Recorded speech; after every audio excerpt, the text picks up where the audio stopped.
کاندیدی بەڕێز کە کاندیدی سەربەخۆن لێرەکانە خۆیان بە میوانە بەڕێزەکان دەناسێنن و وەکو تیشمان تەڤگەری ئازادی پشتیوانی و هاوکاری خۆی بۆ کاندیدانە توبە دەکاتەوە و ڕادەگەێنێت. سەرەتای مەراسیمەکەشمان بە چەند ساتێک ڕێزلێنان بۆ گیانی پاکی شەهیدان دەست پێ دەکات. ئێستاش داوا لە هەڤاڵ محەممەد هاوسەرۆکی گشتی تەڤگەری ئازادی کۆمەڵگای کوردستان دەکەین و بەڕێز هەواڵتارە و سەرجەم ئەندامانی تەڤگەری ئازادی کۆمەڵگای کوردستان بفەرمون بۆ سەر ستەیج و هاوسەرۆکانی گشتی تەڤگەری ئازادی و ئەندامان هەڵویستی خۆیان سەبارەت بە هەڵبژاردنەکانی ئەنجومەنی نوێنەرانی عێراق دەردەبڕن و هاوکات وەک باسمان کرد پشتیوانی و هاوپەیمانی و هاوکاری خۆیان بۆ ئەو کاندیدە بەڕێزانی کە لێرەکانە ئامادەن دەردەبڕن. فەرمون بۆ هاوسەرۆکانی گشتی و ئەندامانی تەڤگەری ئازادی بفەرمون بۆ سەر ستەیج. عێراق لە سەردەمی ڕژەمی حیزبی بەعزدا بە عێراق و هەرێمی کوردستانەوە ئەو دۆخەنا لەبارەی تێپەڕان کە مێژوویەکی پڕنەهامەتی بەڕێکرد. لە دوای شەڕی کەندا و گۆڕانکاریەک ڕوویدا و لە ساڵی 2003دا بە ڕووخاندنی ڕژێمی بەعز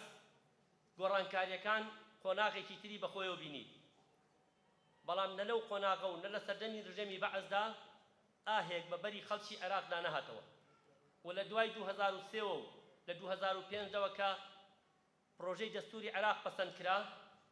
و لە چەند زنجیرەیەکدا هەڵبژاردنەکانی عێراق و حکومەتی یەک لە دوای یەکی عێراق بەڕێوە برا و بە هەرێمی کوردستانیشەوە دیارە دۆخەکە هەتا ئێستای لەسەر بێت خەڵکی عێراق لە نائارامی و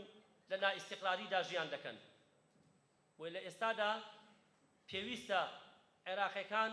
هەرێمی کوردستان ئاهێک بەبەریان نابێتەوە. دیارە ئەوەش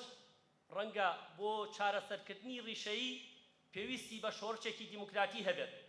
ئێمە وەک تەڤگەری ئازادی لە تێکۆشانماندا بەردەوامین بۆ ئەو خەباتە، بەڵام مانای ئەوە نییە لەو قۆناغانەی کە ئێستا حکومەت و پەرلەمان بەڕێوە دەچێت ئێمە نەتوانین ڕۆڵی تێدا ببینین.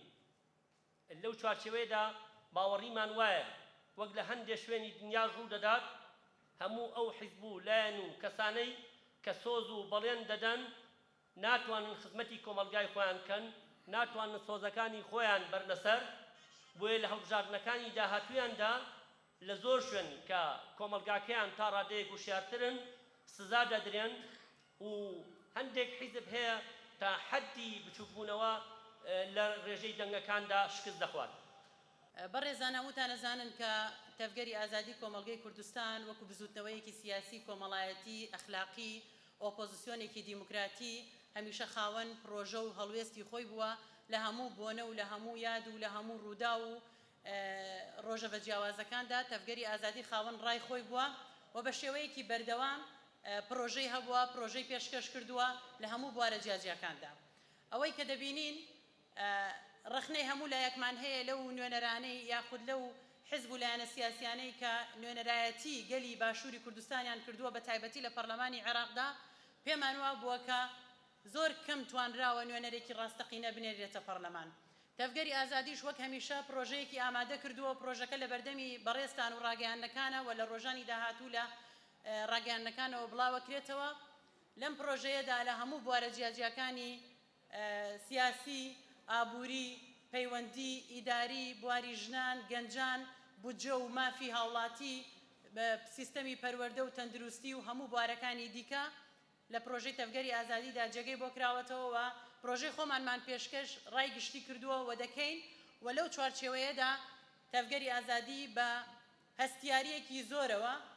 پشتگیری لە 4 کاندیدی سربەخۆ کردووە بە خوێندنەوەی کەسێتی ئەوان، ڕابردووی ئەوان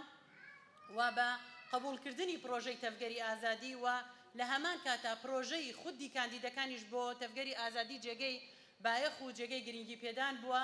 ئێمە پێمان وایە ئەم کاندیدانە لەسەر بنەمایەک تەڤگەری ئازادی لەسەر بنەمای هەڵسەنگاندنێکی قوڵ و دراسەیەکی زانستیانە ئەم کاندیدانەی هەڵبژاردووە و بە دڵنیایەوە هیچ گومانمان لەوە نییە کە